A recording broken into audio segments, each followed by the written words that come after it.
ഏതെല്ലാം രാഷ്ട്രീയ പാർട്ടി എനിക്കെതിരെ വന്നാലും എന്തെല്ലാം അക്രമങ്ങൾക്ക് ഇവർ മുതിർന്നാലും. കരിമാലൂർ പഞ്ചായത്ത് വെളിയത്തുനാട് സഹകരണ ബാങ്കിൽ പാതിവില തട്ടിപ്പുമായി ബന്ധപ്പെട്ട് 4,14,819,519 കോടി അഴിമതി ആരോപണവുമായി വെളിയത്തുനാട് സ്വദേശി പട്നാലയം വീട്ടിൽ വിനോദ് രംഗത്ത് വന്നിരിക്കുന്നത്. ഞാൻ ഹൈക്കോടതിയിൽ കേസ് കൊടുത്തിട്ട് ഹൈക്കോടതിയിൽ കേസ് നടന്നുകൊണ്ടിരിക്കുകയാണ്.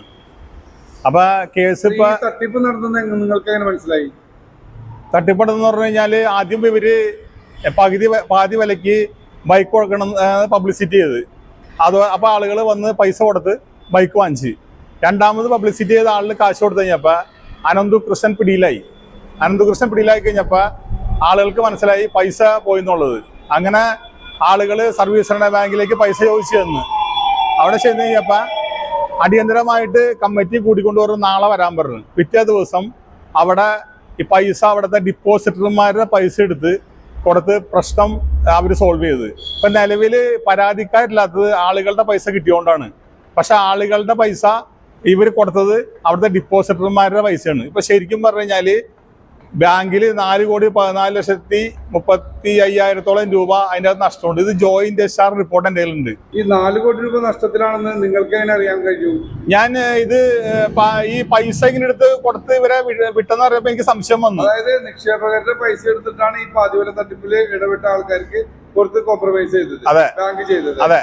അപ്പൊ ആ പൈസയാണെന്നുള്ളത് നിങ്ങൾക്ക് എന്താണ് അതിന്റെ തെളിവുള്ളത്? അത് ഞാൻ ജോയിന്റ് SRക്ക് പരാതി കൊടുത്തിങ്ങനെ ഇത് ഇവിടെ ഒരു തട്ടിപ്പാട് നടന്നിട്ടുണ്ട്, ആളുകൾക്ക് പൈസ എടുത്ത് കൊടുത്തിട്ടുണ്ട്. അത് എവിടെ നിന്നാണോ ആളെ മറ്റേ പാതിവില തട്ടിപ്പിൽ ഒരാളെ പിടിച്ചിട്ടുണ്ട്. അപ്പൊ ഇവർക്ക് എങ്ങനെ പൈസ കിട്ടിയെന്നുള്ളത് എനിക്ക് സംശയം വന്നപ്പോൾ ഞാൻ ജോയിന്റ് SRക്ക് പരാതി കൊടുത്ത്.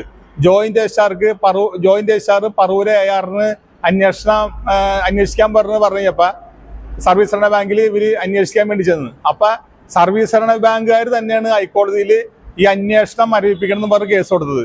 ഹൈക്കോടതി പറഞ്ഞ് അന്വേഷണം മരവിപ്പിക്കാൻ പറ്റില്ല, അന്വേഷണം നടക്കട്ടെ, കുറ്റക്കാരാണെന്ന് കണ്ടെത്തിയാൽ നടപടി എടുക്കുന്നതിന് മുമ്പ് കോടതിയുടെ അടുത്ത് പറയണം എന്ന് പറഞ്ഞത് കോടതിയാണ്.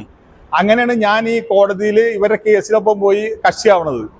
കോടതിയിൽ കേസ് നടന്നുകൊണ്ടിരിക്കുകയാണ്. കോടതിയിൽ കേസ് വിളിക്കുമ്പോൾ ഇവര് സ്റ്റേ നീട്ടി വാങ്ങിച്ചുകൊണ്ട് പോയിക്കൊണ്ടിരിക്കുകയാണ്. ഇപ്പൊ 28/5/2026 വീണ്ടും നീട്ടി കൊടുത്തേക്കാണ്. അത് തെരഞ്ഞെടുപ്പുമായി ബന്ധപ്പെട്ട് ഇതൊരു ഒത്തുകളിയാണെന്നുള്ളതാണ് എൻ്റെ സംശയം. ഗവൺമെന്റ് പ്ലീഡർ ആണെങ്കിൽ ഞാൻ എൻ്റെ കയ്യിലെ പൈസയും കൊടുത്ത് ഞാൻ കേസ് കോടതിയിൽ നടത്തിക്കൊണ്ടിരിക്കുമ്പോൾ ഗവൺമെന്റ് പ്ലീഡർക്ക് ഇതിന് താല്പര്യമില്ല, സർക്കാർ താല്പര്യമില്ല എന്നല്ല അതിൻ്റെ അകത്ത് മനസ്സിലാവേണ്ടത്. അതൊന്ന് അന്വേഷിക്കണം എന്നാണ് എനിക്ക് പറയാനുള്ളത്. കോടതിക്ക് പരിപൂർണമായ ബോധ്യമുണ്ട്. കാരണം ഇതിന്റെ എൻ്റെ സകല തെളിവുകളും വെച്ചല്ലേ വക്കീല് കേസ് വാദിക്കണത്. ഭരണ പ്രതിപക്ഷ ആർക്കും ഇതിനകത്ത് താല്പര്യമില്ല. വെളിയത്തുനാട് പോലുള്ള പാവപ്പെട്ട കർഷകരും കർഷക തൊഴിലാളികളും ഉള്ള ആളുകളുടെ കാശാണ് ഈ തട്ടിപ്പിൽ പെട്ടേക്കണം. ആർക്കും താല്പര്യമില്ല, ആരും ഇതിനകത്ത് രംഗത്ത് വന്നില്ല. ഹൈക്കോടതിയിൽ ഇപ്പൊ 28/5/2026 ഈ കേസ് വീണ്ടും നീട്ടിവെപ്പിച്ചേക്കാണ്. ഇതിന്റെ പിന്നിൽ 28/5/2026 എന്ന് പറയുമ്പോൾ തെരഞ്ഞെടുപ്പ് കഴിയും. അപ്പൊ ഇത് ആർക്കൊക്കെയോ ഇതിനകത്ത് ഗുണങ്ങളുണ്ട്.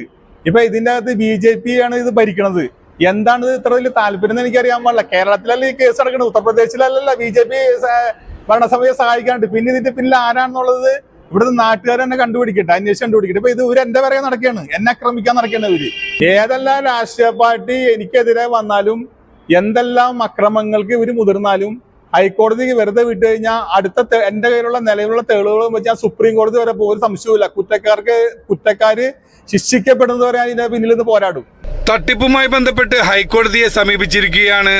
മുൻ MLA AM യൂസഫിന്റെ പേഴ്സണൽ ഡ്രൈവറായിരുന്നു വിനോദ്.